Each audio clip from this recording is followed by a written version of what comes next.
Naomba mpata kwenye stage sasa, kijana kutokea jiji la Arusha ni Aguu of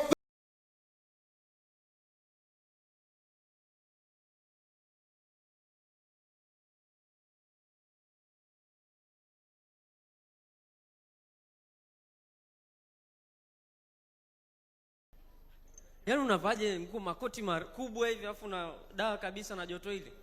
Hebu shika hii nenda nayo kabisa huko nje. Ladies and gentlemen, mambo vipi? Kwa mbali ukiniangalia kama Kayoko hivi. Ila ukinisogelea sasa ndo naona huyu Kasongo huyu. Kasongo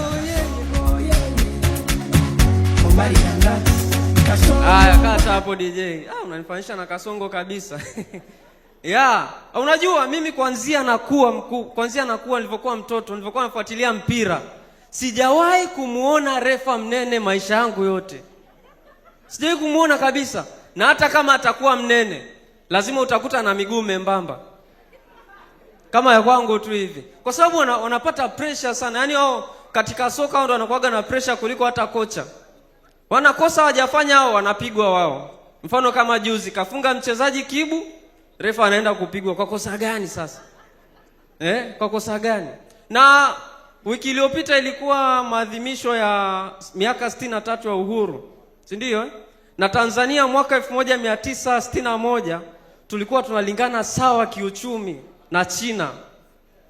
Lakini ukiangalia sasa hivi tumepigwa gepu sana yani. Unajua mimi sishangai, ni sawa kwa sababu unajua Mchina anakula kila kitu. Kwa hiyo lazima awe na nguvu za kufanya kazi. Huku Tanzania hata mbwa tumeshindwa kula, tumewachia Wahehe. Na kule kwa Wahehe ukienda unamkuta mbuzi anauza 30,000, mbwa laki. Na unajua Mchina ana nguvu za kila aina. Kwa sababu mfano anakula hadi viumbe wanatembea usiku, anakula popo, anakula paka, anakula bundi, atakosa nguvu za giza kweli? Atakosa nguvu. Lakini mimi ninavyohisi sio kwamba Tanzania tulikuwa tufanyi kazi. Tulikuwa tunafanya kazi kwa bidii sana. Tunapambana agriculture, fishing, mining.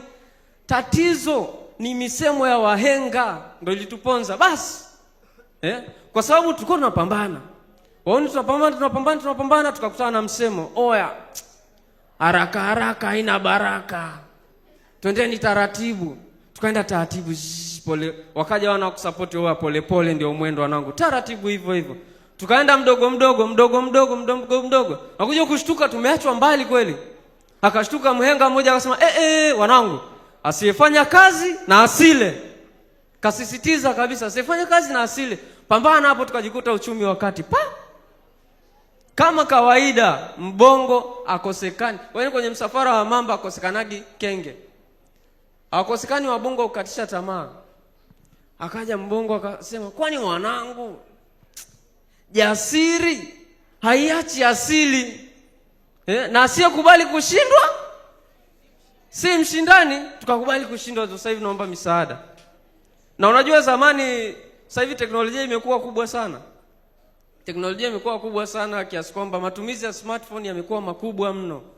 Vijana wanatumia, ukiingia TikTok unakutana na vijana, watoto, wazee.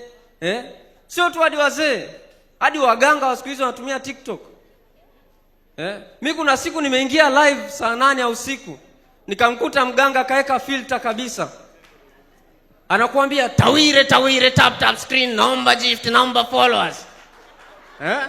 Sasa unajua kuna zile comment zinapita chini.